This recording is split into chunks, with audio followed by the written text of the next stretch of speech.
Brad Edwards, I hope you're having a great summer. Welcome into the game in T-Town. Thank you, Ryan. I'm having a good one so far. My kids just got out of school on Friday, so the summer just officially began for us this week. So so far, so good. And Lamont Russell, that was my generation.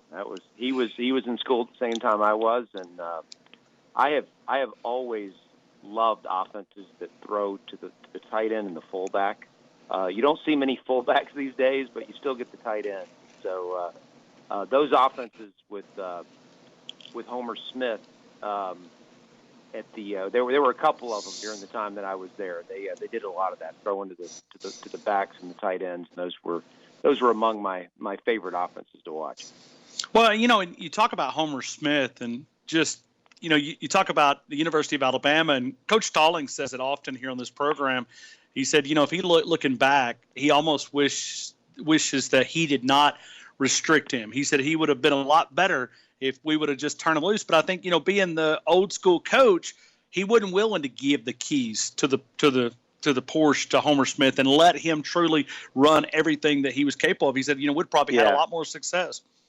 Yeah, I remember one time that Coach Stallings said to us, when I say us, I was working in media relations at the time, and he met with the media after practice pretty much every day in his office. And one of those days we were sitting in there, and I can't remember which season it was, but it was probably 93 or 94.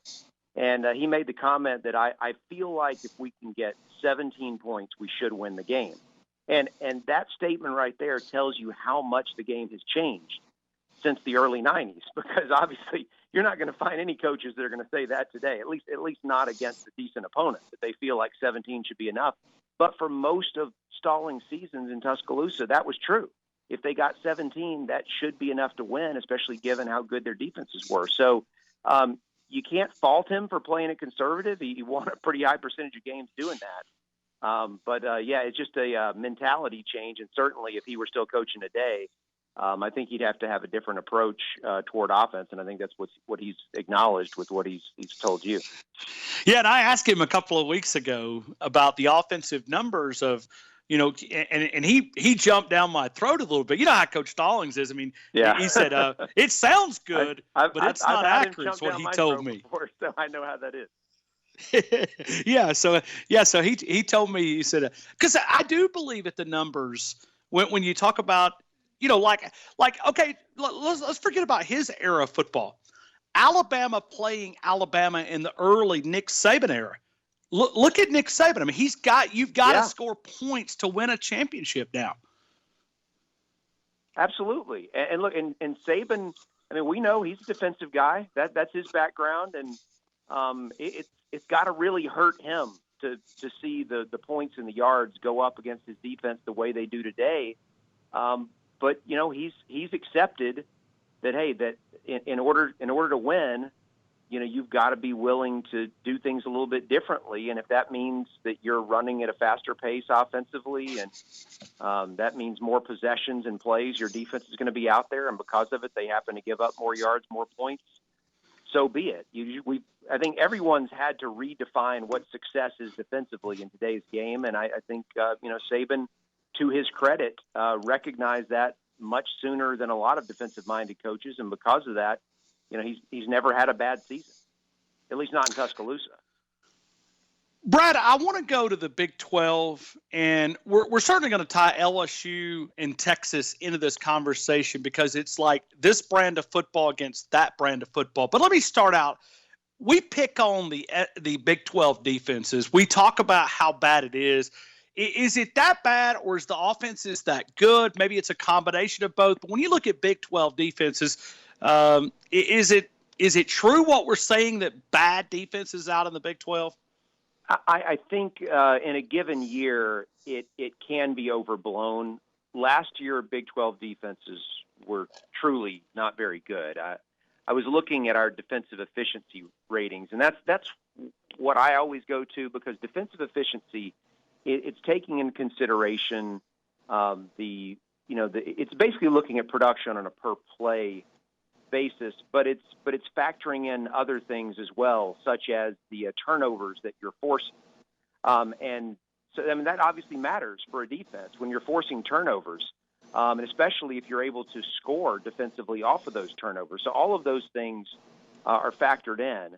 And so when you look at the Big 12 last year, TCU, which is quite often is the best team in defensive efficiency in that conference, they're probably also the best in a lot of the conventional defensive stats. But TCU last year was 11th, and they were the only Big 12 team that was in the top 25 nationally. So it was not a great year for the Big 12. I don't think there's any doubt about that. But there have been years in the past where we've talked a lot nationally about how Big 12 doesn't play defense, because you see these scores, 40-something, 30-something, or occasionally even 50-something, 40-something. And yet, some of those years you look at the stats, and or at least the defensive efficiency ratings, and there might be one or two Big 12 teams that are in the top 15. So it's not always as bad as it seems, but last year it was a bad year. What do you expect from that LSU-Texas game? Yeah, that is a big game for both teams, and I know it's really easy to say that when you're talking about an early season game between two teams that should be highly ranked. But I think just look at the Big 12 side. That is a huge game for the conference, because I look at the rest of that league, and outside of Oklahoma and then Texas is going to be the second highest ranked team. I'm not sure how much further you're going to have to go down to find the next Big 12 team when you get into the preseason polls. But I'm guessing that either Baylor or Iowa State would be their next best hope as far as being back into the top 25. Who knows? Some people might vote Oklahoma State just because they're used to them kind of being up there in that mix. But I think either Baylor or Iowa State is the third best team in the league. So in other words, I'm saying that I don't think anyone other than Texas and Oklahoma have a chance to make the playoff out of the Big 12. In Texas, they're returning 8 starters from last year. I mean, realistically, they shouldn't have a good chance to make the playoff either. I think they're a little bit overhyped, but this is a critical game for them, because if they don't beat LSU, then they're going to be in a situation where they almost certainly have to run the table, not only through regular season play in the Big 12, but then they also have to win the Big 12 championship game on top of it. You're talking about having to win 10 games in a row against Big 12 competition, which in theory means they probably have to beat Oklahoma twice, once in the regular season and again for the conference title. So I don't think that's realistic. So I think for the Big 12, they need Texas to win that game, or else Oklahoma is probably their only playoff hope. On the LSU side, I don't think it's that big of a deal for the SEC. We know Alabama and Georgia are the two that most people are pointing at as most likely to make the playoff. But LSU's chance, I look at their talent, I look at their schedule. I think their quarterback play is better than people think. I mean, we have a tendency to just look at LSU and kind of dismiss them for never having a quarterback. And Joe Burrow might not be dynamic, but I think he's plenty good for them to have a great season with the rest of the talent that they have everywhere else. And even if they were to just lose in Tuscaloosa, even if that were their only loss, I think at 11-1, with that being your loss, you've got a shot, at getting into the playoff. And so I think that's a big deal for LSU. Being able to win that game is going to put them in a position where they got a decent chance to contend for the playoff, even if they lose to Alabama. So a huge game for both teams. And you look at another game, it's so early, and we were looking at the lines. Brad, I was telling my audience, I'm actually out in Vegas right now. My wife had a research conference, and I'm just a tag-along, okay? And I like to look at these odds, and I was looking at one of the things that kind of jumped out to me is Auburn and Oregon. That line opened up at 6.5. And it's down to 2 in most places here. And I know it's an early line, and we're 81 days away from the real start of college football. But you look at that Auburn-Oregon line, that's a lot of movement in just a short amount of time. 6.5 points. It opened up a couple of days ago, down to 2 points. So early money is, believe it, on Mario Cristobal and the Ducks. Okay, I was going to ask you who's favored. I was assuming it was Auburn, but it was. I wasn't it is. Positive. Yep. Yeah. So that's an interesting one. I'm kind of surprised it was that big to start, just because of if you look at the disparity at the quarterback position, which, I mean, we know that's a huge deal in college football. Oregon has one of the best quarterbacks in the country, and Auburn, while, they might have some guys with talent, none of them have ever played. And so huge quarterback advantage, or at least there should be, for Oregon in that game. And I think the only big question I have for Oregon is, will they be able to block Auburn's defensive front? And if they can, I think there are a lot of reasons to believe Oregon can win that game. And, Mario Cristobal said that he likes his team up front offensively. He thinks they're a good offensive line. And so to me, that feels like a toss-up game. And, I just talked about the importance of the Texas LSU game to the Big 12. You could say the same thing about this game for the Pac-12, because Oregon is going to be considered by a lot of people to be the preseason favorite in the Pac-12. And much like the Auburn-Washington game last year, if the preseason Pac-12 favorite loses a non-conference game in week 1, then all of a sudden, like, you're needing your best team to probably run the table the rest of the way, to win 12 straight. And it's not easy for anybody to win 12 straight, but especially if you don't have elite talent. And Oregon, they have good talent, but they don't have elite talent. So this is a huge game for the Pac-12 because this is arguably their best team, and they can't afford, for Oregon to lose that game. And I think if they do, we could very easily be looking at a situation for the third year in a row where about mid-season, we're saying that they basically, the Pac-12 is out of it. I mean, 2 years in a row, we pretty much reached that mid-season point, and we're like, Pac-12's done. And it might not take us too long to get to that point again this season if Oregon doesn't win that game. Brad, when you look at Jerry Jeudy, Devontae Smith, Henry Ruggs, Jalen Waddle, John Mechie, and what he was able to do in the spring of catching everybody's eye, is this the best wide receiver room in college football in Tuscaloosa? You certainly can make an argument for it. There are so many schools out there that would make a very similar type argument for their own team. And there are just a lot of schools that have great talent at receiver. But I think if you're looking at production, returning production, I don't think you're going to find anyone that's going to stack up with Alabama, because basically they're all back from last year, and they put up huge numbers a year ago. And the thing that's most impressive to me, I know a lot of people love to look at, number of receptions. People like to look at the number of yards receiving, and it's all nice. But to me, it's about the efficiency, and about, what you're able to do with those balls when you get them. And one of the more amazing stats with Alabama last year, and they had a lot of them offensively, was that they had, I believe it was 5 receivers. It was the 4 guys who are back this year plus the tight end, Irv Smith. All 5 of those guys, I want to say, they averaged like 16 yards, a minimum of 16 yards per catch, with at least 5 receiving touchdowns. What you could look at the stat sheet and see where the thresholds are, whatever they were, whatever the minimum was of yards per reception with a certain number of touchdowns. And they are the only team in college football history, or at least FBS history, as far as I can tell, that's ever had 5 players reach those marks in the same season. And I couldn't find another team that even had 4. Wow. The best I ever found on any team before last year was 3, and Alabama had 5 of them, including the tight end. So from a production standpoint and from an efficiency standpoint, what you're doing per reception, they were lights out. And I would think with Tua back and all the talent everywhere else in that offense, they should put up huge numbers again. So yeah, other teams will argue for their guys, but I think for the second year in a row, when you just look at the depth in the receiving core and the numbers that they're likely to put up man for man, it's going to be tough to beat Alabama. We're talking to Brad Edwards, ESPN college football analyst, ESPN.com.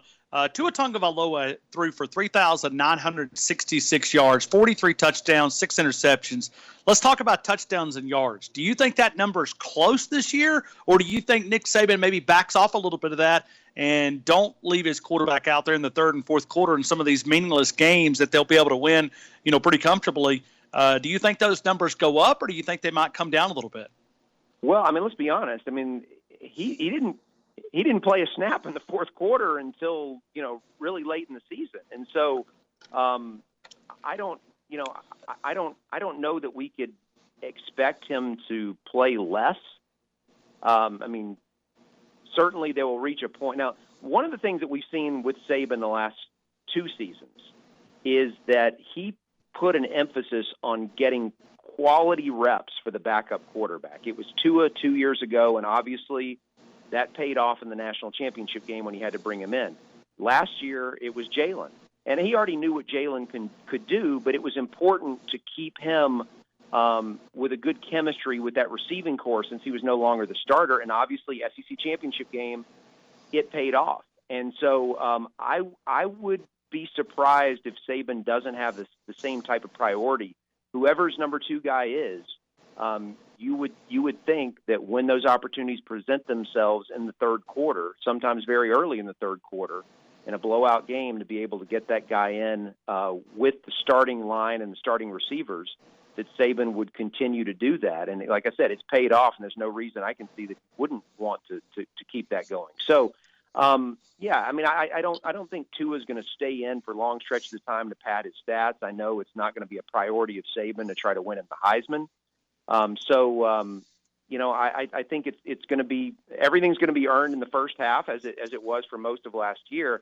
I think where I might kind of hesitate to say that I think he'll replicate those numbers is that, and I think you were the first one who kind of pointed this out to me, is that when you look at some of the things they seem to focus on in the spring, it would indicate that Saban, it's kind of a personal thing for him that they run the ball better. Sure. And because of that, you might see more emphasis on the running game in the first halves, and maybe not ball being slung around as much. Now that could result in more clock being eaten up, and therefore they're not up by as big of scores at halftime, and therefore Tua maybe plays a couple more possessions in the third quarter than he did on some occasions last year. So who knows which way it could go? But yeah, if you said over under to me, I would say his numbers might be slightly under what they were last year, just because I'm expecting Alabama to just work a little bit harder at trying to establish the run and make sure that once they get late in the season against the better teams, that they feel confident that they can run the ball when they need to.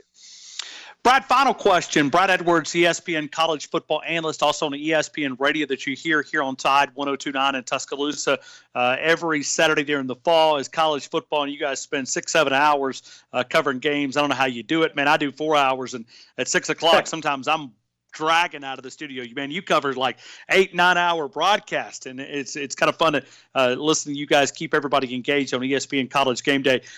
Brad, when you look at being part of the conversation, who is somebody that you really believe in as we're now 80 days out that can be a part of the conversation with Alabama Clemson? Is it so far of a gap between 2 and 3 that it's just, yeah, this team's going to be there, but they're really not going to be a part of the conversation? Is there somebody out there that you like, schedule, talent, coaching-wise, that can be a part of this Alabama Clemson conversation?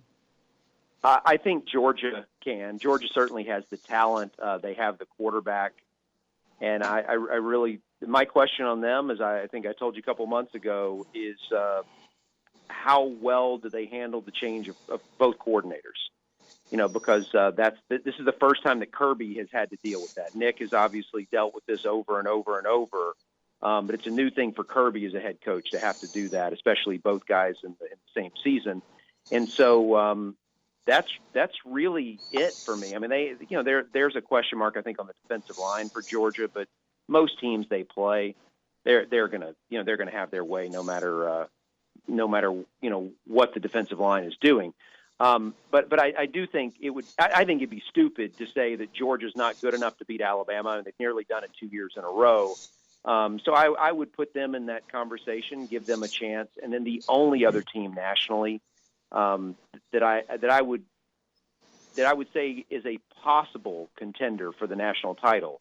And I'm differentiating here between national title contender and playoff contender. It's one thing to get to the playoff, but to actually have a chance to win it is completely different, because in theory, you might have to beat both Alabama and Clemson. to win the national title. And how many teams do I think are good enough to have a chance to beat both of them in a playoff? Georgia would be one, and the only other one I would give a prayer to would be Ohio State. And I think with Ohio State, so much of that has to do with Justin Fields. And does he live up to the hype that he had coming into last year as the number one recruit in the country? Obviously, he didn't have a great freshman year at Georgia. But if he turns out to be that type of quarterback, if he's one of the best quarterbacks in the country, then I think Ohio State has the talent around him to have a chance, to compete with Alabama and Clemson. But that'd be it. I mean, I think basically 3.5. I'm saying you put Georgia in there, and if Justin Fields is great, then I think Ohio State goes in there.